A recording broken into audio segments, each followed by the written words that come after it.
واہ کیسا لذیذ کھانا تھا وہ۔ آج پھر گھر پر سبزی پکی تھی اور میرا دل برگر کھانے کو تھا۔ گھر سے نکلا، میک ڈونلڈ پر لمبی لائن میں کھڑا اپنی باری کا انتظار کر رہا تھا کہ اچانک میرے پاس والی دیوار کے سائے میں ایک شخص آ بیٹھا جو غالباً مزدور تھا، اور ایک رومال سے 2 سوکھی روٹیاں نکالی اور روٹیاں کھولی تو اندر ہری مرچ کا اچار تھا۔ سامنے روٹی کھول کر رکھ دی اور ہاتھ اٹھا کر دعا مانگی اور نوالا توڑا۔ میں اسے غور سے دیکھنے لگا۔ اس کے ہر لقمے پر اس کے چہرے پر ایک عجیب خوشی اور شکر محسوس ہو رہا تھا۔ اتنے میں ایک اور مزدور آ کر اس کے پاس دیوار کے سائے میں بیٹھ گیا اور اپنے رومال سے روٹی نکالی، لیکن اس کی روٹی میں اچار بھی نہ تھا۔ تب اس سے پہلے مزدور نے کھاتے ہوئے اپنی روٹی کا اچار اس کی روٹی میں رکھ کر کہا، میرا پیٹ فل ہو گیا تھا۔ اچھا کیا جو تم اچار نہیں لائے، ورنہ میرا ضائع ہو جاتا۔ بس یہ وہ آخری الفاظ تھے جو میں نے غور سے سنے بھی اور دیکھا بھی۔ اتنے میں آواز آئی، جی سر، آپ کا آرڈر کیا ہے؟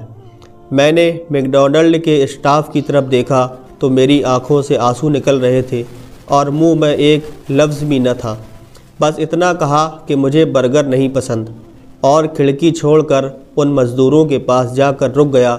مجھے سر پر کھڑا دیکھ وہ دونوں بوکھلا گئے۔ ایک نے کہا، باؤ جی ابھی چلے جاتے ہیں، بس روٹی کھانے چھاؤں میں بیٹھ گئے۔ میری آنکھوں سے ٹپ ٹپ آنسو بہنے لگے۔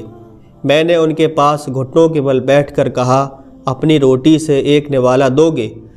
اس نے پوری روٹی میری طرف بڑھا دی اور جھٹ سے ایک پرانی سی بوتل کھول کر اپنا پانی بھی میرے آگے کر دیا۔ میں نے ایک نوالا اچار کے ساتھ جو منہ میں لیا، کاش میرے پاس الفاظ ہوتے کہ اس دنیا کے سب کھانوں سے لذیذ لقمہ تھا۔ میں نے روتے ہوئے ہی پوچھا، یہ کھانا اتنا لذیذ کیسے ہے؟ وہ بھی اچار کے ساتھ۔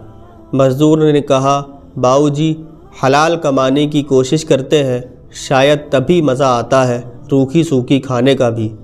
مجھے نہیں یاد میں نے کتنے لقمے لگائے۔ اس کے بعد اس کی روٹی کے اور اپنی کمائی پر دھیان لگا کر سوچتا رہا۔ خود کا گریبان حرام سے بھرا لگا۔ وہ دن ہے اور آج کا دن ہے، حلال کمانے کی کوشش کرتا ہوں۔